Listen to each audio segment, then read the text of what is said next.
Company dinner में हर किसी को एक डिश ऑर्डर करने का हक था, लेकिन जैसे ही मेरी बारी आई, नए इंटर्न वांग लिन ने मेन्यू छीन लिया। खाना काफी है और ऑर्डर करने की जरूरत नहीं है। मैंने उसे पूरी तरह नजरअंदाज कर दिया। वेटर की तरफ मुड़कर कहा, मुझे एक serving snow red been cake चाहिए। वांग लिन ने तुरंत मेन्यू मेरे चेहरे पर दे मारा और गुस्से से मुझे घूरते हुए बोला, मैंने कहा ना कोई ऑर्डर नहीं करेगा। मतलब साफ था, कोई ऑर्डर नहीं करेगा। तुम खुद को समझते क्या हो? मेरे चेहरे पर लाल खरोच पड़ गई, जलन हो रही थी और मेरे अंदर का गुस्सा भड़क उठा। मैंने बिना एक पल गवाए मेन्यू उठाया और उसके चेहरे पर वापस दे मारा। वो तुरंत कान फाड़ देने वाली चीख मार उठा। तुम्हें पता भी है मेरी माँ कौन है? वांग नान, इस कंपनी की सबसे बड़ी क्लाइंट। यहाँ तक कि सीईओ भी मुझे इज्जत देता है और तुमने मुझे मारने की हिम्मत की। मैं तुमसे तुम्हारा टॉप सेल्स का खिताब छीन लूंगा और पूरी इंडस्ट्री में तुम्हें ब्लैकलिस्ट करवा दूंगा। मैं एक पल के लिए जम गया। मेरी सगी मौसी वांग नान पिछले 40 सालों से सिंगल थी। अचानक उनका इतना बड़ा बेटा कब पैदा हो गया? मैं हैरान रह गया। मुझे चुप देखकर वांग लिन और भी घमंडी हो गया। क्या हुआ? अब डर लग रहा है? तुम जैसे लोग जो सिर्फ अपनी शक्ल के दम पर सेल्स लाते हो। मुझे तो डर था कि तुम्हारी वजह से इस डिनर की हवा तक खराब हो जाएगी। और फिर भी तुम्हारी हिम्मत देखो, ऑर्डर करने चले आए। सिर्फ चेहरे के दम पर सेल्स। मैं रोज देर रात तक प्रपोजल बनाता था, सुबह जल्दी उठकर काम करता था, निर्माण स्थलों पर रोज 8 घंटे धूल फांकता था। इतनी धूप में झुलस गया था कि मेरी अपनी माँ भी मुझे पहचान न पाए। और ये कह रहा था कि मैं सिर्फ चेहरे के दम पर सेल्स लाता हूँ। मैंने कुर्सी पीछे धकेली, खड़ा हुआ और उसकी आंखों में आंखें डालकर बोला, वांग लिन, अपनी जुबान संभाल कर बात करो। मैं अपनी काबिलियत के दम पर सेल्स लाता हूँ। यहाँ मौजूद हर कोई जानता है कि मैं क्या कर सकता हूँ। मुझे जज करने का तुम्हें कोई हक नहीं है और वैसे भी इस डिनर का पैसा तुम नहीं दे रहे हो। अगर मुझे ऑर्डर करने का हक नहीं है तो तुम्हें तो बिल्कुल भी नहीं है। जब से मैं इस कमरे में आया हूँ मुझे बदबू आ रही थी। अब समझ आया वो तुम्हारे गंदे मुंह से आ रही है। आसपास बैठे सहकर्मी सिर झुकाकर हंसने लगे। वे पहले से ही वांग लिन के घमंड से परेशान थे। उसे कंपनी में आए सिर्फ 1 महीना हुआ था, लेकिन वो अपने सहकर्मियों को नौकरों की तरह ट्रीट करता था। पिछली बार नई कर्मचारी लिन ची ने उसे कॉफी नहीं डाली थी तो उसने पूरी कप कॉफी उसके सर पर उड़ेल दी थी। लिन ची की खोपड़ी बुरी तरह झुलस गई थी, लेकिन उसने माफी मांगने के बजाय उसे धमकी दी थी, अगर तुमने मुझसे माफी मंगवाने की कोशिश की तो मैं तुम्हें कंपनी से निकलवा दूंगा। आखिर में कंपनी को ही उसका मेडिकल खर्च उठाना पड़ा। मैं तब उसके लिए आवाज उठाना चाहता था, लेकिन सहकर्मियों ने मुझे रोक लिया। मुझे समझ नहीं आता था कि कोई उसके खिलाफ बोलता क्यों नहीं। अब समझ आया। सब लोग वांग नान के बेटे वाले उसके टैग से डरे हुए थे। वांग लिन का चेहरा गुस्से से लाल हो गया। उसने मेरी नाक की तरफ उंगली दिखाकर गरजते हुए कहा, चोंगचेन, ज्यादा बकवास मत करो। अगर मेरी माँ का सपोर्ट न होता तो ये कंपनी कब की दिवालिया हो चुकी होती। सुन लो, आज के डिनर में फैसला मैं करूंगा। अगर मैं कहूँ कि तुम ऑर्डर नहीं कर सकते तो तुम ऑर्डर नहीं कर सकते। मेरे खिलाफ जाने वाले तुम होते कौन हो? हिम्मत है तो एक डिश ऑर्डर करके दिखाओ, कल ही तुम्हारी नौकरी चली जाएगी। ये सुनकर वेटर ने असहज होकर मेरी तरफ देखा। सर, क्या आप अभी भी ऑर्डर करना चाहेंगे? मैंने बिना झिझक जवाब दिया। मैं तुम्हारी धमकी से नहीं डरता। मेरे एक प्रोजेक्ट से कंपनी को करोड़ों युआन की कमाई होती है और तुम कह रहे हो कि मुझे एक डिश ऑर्डर करने का हक नहीं है। यहाँ इतना शोर किस बात का है? तभी बॉस बी ने दरवाजा खोलकर अंदर कदम रखा। उनके चेहरे पर साफ नाराजगी थी। कंपनी डिनर लड़ाई झगड़े की जगह नहीं है। आखिर हुआ क्या है? वांग लिन ने किसी और को बोलने का मौका ही नहीं दिया। उसने तुरंत बेचारगी वाला चेहरा बनाया और पूरी कहानी पलट दी। मैं मुंह भी नहीं खोल पाया था कि बॉस बी ने मुझे घूरते हुए कहा, जोंगचेन, तुम कंपनी के सीनियर कर्मचारी हो। तुम कंपनी की मितव्ययिता नीति जानते हो। वांग लिन ने जो किया कंपनी का पैसा बचाने के लिए किया। क्या एक डिश कम खाने से तुम मर जाते? और ऊपर से तुमने उसे मारा भी। ये पूरी तरह गलत। अभी इसी वक्त वांग लिन से माफी मांगो और मानसिक नुकसान के लिए उसे 10,000 युआन दो। फिर इस मामले को यहीं खत्म समझो। मैं इतना गुस्से में था कि हंस पड़ा। मैंने उसकी आंखों में देखते हुए कहा, बॉस बी, क्या आप सच में चाहते हैं कि मैं माफी मांगू और पैसे भी दूं? बॉस बी का चेहरा थोड़ा जटिल हो गया। तभी टिंग टिंग ने मेरा शर्ट खींचा और धीरे से फुसफुसाई, भाई चेन, इतने जिद्दी मत बनो।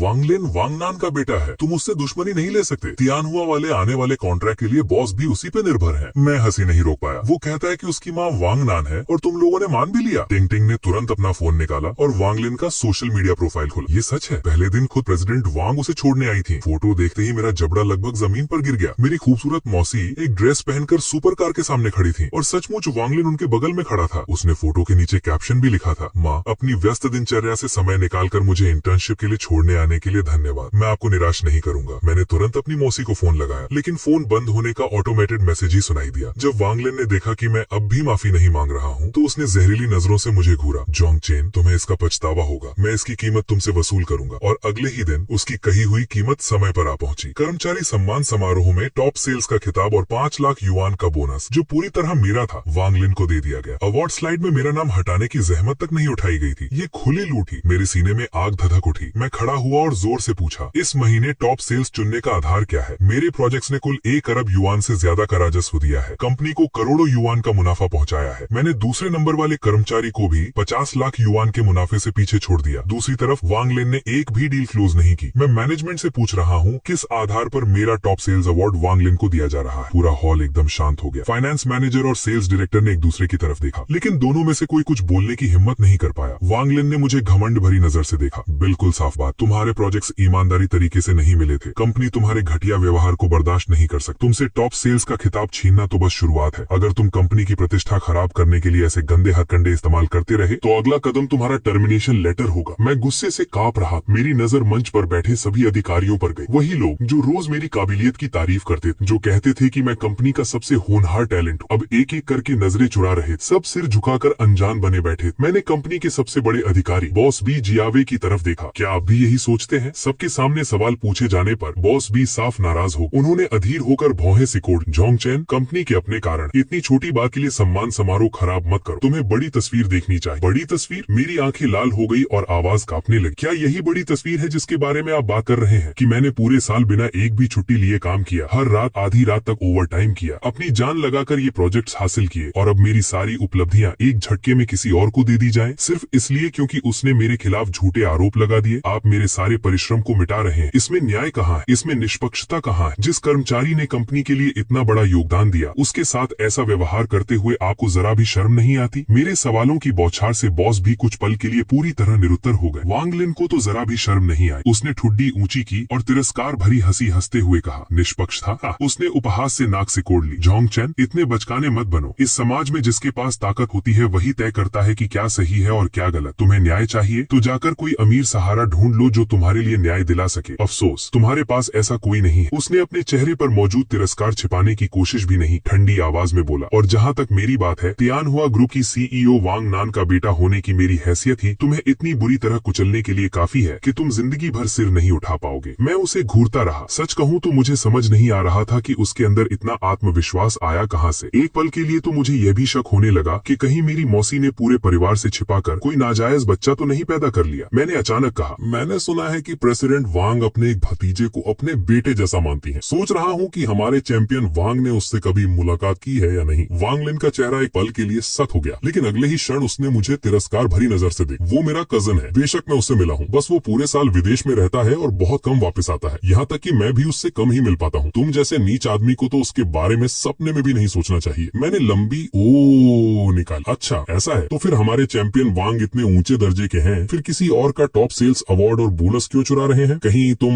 नकली युवा मालिक तो नहीं हो? वांग लिन का चेहरा राख जैसा सफेद पड़ गया। वो गुस्से से मुझे घूरने लगा। जोंगचेन, अपनी हद मत पार करो। तुमसे टॉप सेल्स का खिताब इसलिए छीना गया क्योंकि तुम उसके लायक नहीं थे। मैंने वो अपनी काबिलियत से हासिल किया है। अपनी काबिलियत से? मैं एक कदम आगे बढ़ा और उसे तिरस्कार से देखा। मतलब वो काबिलियत जिससे तुम रोज ऑफिस में इंटरनेट चलाते हो और गेम खेलते हो, 2-2 घंटे की झपकी लेते हो और शाम ठीक 5 बजे बैग उठाकर घर निकल जाते हो? या फिर वो काबिलियत जिससे तुम पूरे दिन कंप्यूटर स्क्रीन को घूरते रहते हो और आखिर में पावर पॉइंट स्लाइड पर सिर्फ प्रपोजल शब्द टाइप कर पाते हो? मैं तेज नहीं बोल रहा था, लेकिन मेरा हर शब्द उसके लिए अपमान की तरह था। उसने मुंह खोला मगर एक शब्द भी नहीं बोल पाया। मदद की उम्मीद में उसने बॉस बी जियावेई की तरफ देखा। बॉस बी की आंखों में एक पल के लिए निराशा चमकी। फिर उन्होंने मुझे घूरते हुए डांटा, जोंगचेन, अपनी भाषा पर ध्यान दो। ये कंपनी है, कोई सब्जी मंडी नहीं। यहाँ दादागिरी दिखाने की जरूरत नहीं है। सिर्फ इसलिए कि तुमने कंपनी के लिए कुछ प्रोजेक्ट हासिल किए हैं, इसका मतलब ये नहीं कि तुम खुद को कंपनी का मालिक समझने लगो। ये योग्यतम की उत्तर जीविता का नियम है। तुम्हें अपने से बेहतर व्यक्ति द्वारा बदले जाने की बात स्वीकार करनी हो। बेवजह तमाशा मत बनाओ। सभी की नजरें मुझ पर थीं। सब इंतजार कर रहे थे कि मैं खुद को शर्मिंदा करूं और सिर्फ 5 लाख युआन के बोनस के लिए कंपनी से रिश्ते खराब कर लूं। लेकिन मेरे लिए 5 लाख हो या 50 लाख, कोई फर्क नहीं पड़ता था। मुझे सिर्फ न्याय चाहिए था। मैं न तो गुस्सा हुआ और न ही बहस की। मैं बस व्यंग से मुस्कुराया। ठीक है, मैं मान लेता हूँ टॉप सेल्स की पोजीशन सच में किसी बेहतर इंसान को ही मिलनी चाहिए। जैसे ही मैं अपनी सीट पर वापस बैठा, एचआर ने तुरंत 2 नोटिस जारी कर दिए, एक बर्खास्तगी का और एक नियुक्ति का। कर्मचारी जोंगचेन ने कंपनी के फंड का दुरुपयोग कर फिजूल खर्ची की, जो कंपनी की नीतियों का गंभीर उल्लंघन है। निर्णय लिया जाता है कि जोंगचेन को सेल्स डायरेक्टर के पद से हटाया जाता है और आगे की जांच तक निलंबित किया जाता है। इंटर्न वांग लिन ने कंपनी के हितों की रक्षा करने में साहस दिखाया है और इंटर्नशिप के दौरान उत्कृष्ट प्रदर्शन किया है, इसलिए उसे तुरंत स्थायी कर्मचारी नियुक्त किया जाता है और वो जोंगचेन की जगह सेल्स डायरेक्टर का पद संभालेगा। साथ ही आने वाले सभी प्रोजेक्ट्स की जिम्मेदारी भी उसी को सौंपी जाती है। इसके तुरंत बाद बॉस बी ने कंपनी के ग्रुप चैट में मुझे टैग किया। जोंगचेन फिजूल खर्च है और कंपनी के नियमों की परवाह नहीं करता। इस महीने का उसका बोनस रद्द किया जाता है। उसे अपने हाथ से 10,000 शब्दों का आत्मचिंतन पत्र लिखना होगा और पूरे ग्रुप में पोस्ट करना होगा ताकि ये बाकी कर्मचारियों के लिए चेतावनी बन सके। ये हद पार करना था। उन्होंने मेरा टॉप सेल्स खिताब छीना, मेरा बोनस बोनस रद्द किया, मुझे नकारात्मक उदाहरण बना दिया और पूरे ऑफिस के सामने मेरी बेइज्जती करके उसे वांग लिन की पदोन्नति की सीढ़ी बना दिया। ग्रुप चैट तुरंत शांत हो गया, यहाँ तक कि पूरा ऑफिस भी मौत जैसी खामोशी में डूब गया। लोग चोरी छुपे मेरी तरफ देख रहे थे, कुछ की नजरों में दया थी, कुछ को अफसोस था, कुछ गुस्से में थे और कुछ डर गए थे। इसके बाद कोई नया मैसेज नहीं आया, जैसे सभी इंतजार कर रहे हो कि मैं ग्रुप में अपनी गलती स्वीकार करूं और खुद को अपमानित करूं। बॉस बी ने फिर मुझे टैग किया। जब मैंने जवाब नहीं दिया तो वो पागलों की तरह बार बार मुझे टैग करने लगे। टिंगटिंग ने मुझे वी चैट पर मैसेज भेजा, भाई चेन, शायद आपको माफी मांग लेनी चाहिए, नौकरी ज्यादा महत्वपूर्ण है। मैं मुस्कुराया, इतना मुस्कुराया कि आंखों में आंसू तक आ गए। मेरी उंगलियां फोन स्क्रीन पर चलने लगी। मैंने जवाब टाइप किया, समझ गया बॉस, मैं ये सबक जरूर याद रखूंगा। आगे से मैं कभी भी 40 युआन की एक डिश ऑर्डर करके फिजूल खर्ची नहीं करूंगा। अगली कंपनी डिनर में मैं वादा करता हूँ कि सिर्फ पानी पीऊंगा और खाने को हाथ भी नहीं लगाऊंगा। पहली नजर में वो एक माफीनामा लगता था, लेकिन असल में वो उबलते तेल में गिरी पानी की बूंद जैसा था। ऊपर से शांत, लेकिन भीतर से कंपनी के प्रति एक कर्मचारी की गहरी निराशा से भरा हुआ। उस मैसेज के बाद मैंने तुरंत कंपनी के सारे सॉफ्टवेयर से लॉग आउट कर दिया और गंभीरता से अपने जांच लंबित निलंबन का आनंद लेने लगा। बॉस बी ने अगर ये तुम्हारी जिम्मेदारी नहीं है तो दखल मत दो वाला बहाना बनाकर मुझे ऑफिस में वॉशरूम के पास वाली डेस्क पर बैठा दिया, जहाँ मुझे रोज गुजरते सहकर्मियों की दया भरी या तिरस्कारपूर्ण नजरें झेलनी पड़ती थी। वांग लिन बड़ी शान से मेरी सीट पर बैठ गया और विभाग के कर्मचारियों को हुक्म देने लगा, लेकिन मेरी कुर्सी पर बैठना इतना आसान नहीं था। पिछले सारे प्रोजेक्ट मैंने खुद संभाले थे, डिजाइन से लेकर क्रियान्वयन तक। मुझे हर छोटी बड़ी जानकारी अपनी हथेली की रेखाओं की तरह याद थी, लेकिन वांग लिन को कुछ भी नहीं पता था। उससे एक सवाल पूछो तो जवाब नहीं दे पाता था। कुछ ही दिनों में दर्जनों क्लाइंट्स ने शिकायत करनी शुरू कर दी। वे मांग कर रहे थे कि उनके अकाउंट्स फिर से मुझे सौंपे जाएं, वरना वे अपने कॉन्ट्रैक्ट खत्म कर देंगे। कंपनी को भारी जुर्माने का खतरा मंडराने लगा। आखिरकार बॉस भी और सहन नहीं कर पाए। वो खुद चलकर मेरी डेस्क तक आए। जोंगचैन, पहले ये प्रोजेक्ट्स तुम ही संभाल रहे थे, अभी कुछ तकनीकी समस्याएं आ गई हैं, जाओ और इन्हें ठीक करो, क्लाइंट्स को संतुष्ट करना होगा। मैंने बेपरवाही से सिर उठाया और जानबूझकर उलझन भरा चेहरा बनाया। बॉस बी, शायद आप गलत व्यक्ति के पास आ गए हैं, मैं तो जांच लंबित निलंबित कर्मचारी हूँ। बॉस बी जियावई कुछ पल के लिए जम गए, उनकी आवाज कठोर हो गई। निलंबित हो या नहीं, तुम्हें काम तो करना ही होगा। कंपनी की नीति कहती है कि तुम्हें अपनी जिम्मेदारियां आखिर तक निभानी होंगी। ये तुम्हारे प्रोजेक्ट्स हैं, इसलिए पूरी जिम्मेदारी भी तुम्हारी ही है। मैंने कंधे उचकाए, लेकिन मेरे सारे लॉग इन एक्सेस तो पहले ही रद्द कर दिए गए हैं। अब मेरे पास प्रोजेक्ट्स फॉलो करने का कोई तरीका नहीं है। उनका चेहरा तुरंत सख्त हो गया, आंखों में गुस्से की लपटें भड़क उठी। जांच लंबित निलंबन का मतलब ये नहीं है कि तुम्हें नौकरी से निकाल दिया गया है। तुमने अपना अकाउंट एक्सेस क्यों हटवा दिया? अभी इसी वक्त नया अकाउंट बनाओ। मैंने उसकी तरफ शांति से देखा। आप ही तो कहते थे अगर वो तुम्हारी जिम्मेदारी नहीं है तो उसमें दखल मत दो। मैं तो बस अपने लीडर के आदेशों का पालन कर रहा हूँ। बॉस भी थोड़े असहज हो गए, लेकिन उन्होंने अपना गुस्सा दबाने की कोशिश की। ऐसा करते हैं, मैं अभी तुम्हारा पद वापस बहाल कर देता हूँ। फौरन क्लाइंट से संपर्क करो, उन्हें कॉन्ट्रैक्ट रद्द नहीं करने देना है। मैं मुस्कुराया। बॉस बी, ऐसे काम के लिए आपको हमारे उत्कृष्ट टॉप सेल्स के पास नहीं जाना चाहिए। मैं तो वही जिगोलो हूँ जो सिर्फ अपनी शक्ल के दम पर सेल्स लाता है। मेरे पास ऐसी कोई क्षमता नहीं है। उनका चेहरा सुअर के जिगर जैसा लाल हो गया। वो मुश्किल से अपना गुस्सा रोक पा रहे थे। जोंगचैन, क्या तुम सचमुच सहकर्मियों के बीच की कुछ मजाक वाली बातों को दिल पर लगा रहे हो? मेरे चेहरे पर मुस्कान बनी रही, लेकिन उस मुस्कान के पीछे बर्फ जैसी ठंडक छिपी हुई थी। तो फिर मुझसे टॉप सेल्स का खिताब छीनना और मेरा 5 लाख युआन का बोनस खत्म कर देना, वो भी एक मजाक था। एक 40 युआन की डिश ऑर्डर करने पर मुझे फिजूल खर्च और अपव्ययी कहना, वो भी मजाक था। मेरे हर शब्द उनके चेहरे पर पड़े थप्पड़ जैसा था। उनका चेहरा लाल से सफेद हुआ, फिर बीमार हरे रंग में बदल गया, लेकिन वो कुछ कह नहीं पाए। मैं जानता था कि उनके अंदर जबरदस्त संघर्ष चल रहा था। आखिर एक बड़े बॉस के लिए सिर झुकाकर गलती मान लेना आसान नहीं होता। उसी समय वांग लिन उत्साह से दौड़ता हुआ आया। बॉस बी, तियानहुआ ने निवेश करने की हामी भर दी है। ये सुनते ही बॉस बी के चेहरे पर चमकदार मुस्कान फैल गई। बहुत बढ़िया वांग लिन, तुम सचमुच हमारी कंपनी के भाग्यशाली सितारे हो। तियानहुआ का समर्थन मिलते ही वे सारे क्लाइंट्स हमसे काम करने के लिए खुद विनती करेंगे। फिर वो मेरी तरफ मुड़े। उनकी आंखों में साफ दुश्मनी थी। जोंगचैन, तुम्हें आधिकारिक रूप से नौकरी से निकाला जाता है। अभी जाओ और हैंड ओवर की प्रक्रिया पूरी करो। मैंने शांत स्वर में सिर हिलाया। ठीक है, लेकिन मैं कानून के अनुसार कंपनी से मुआवजे की मांग करता हूँ। वह गुस्से से गरज उठे। तुम्हारी हिम्मत कैसे हुई मुआवजा मांगने की? तुमने कंपनी को भारी नुकसान पहुंचाया है। बस इंतजार करो, कंपनी तुम पर मुकदमा करेगी। वांग लिन ने मुझे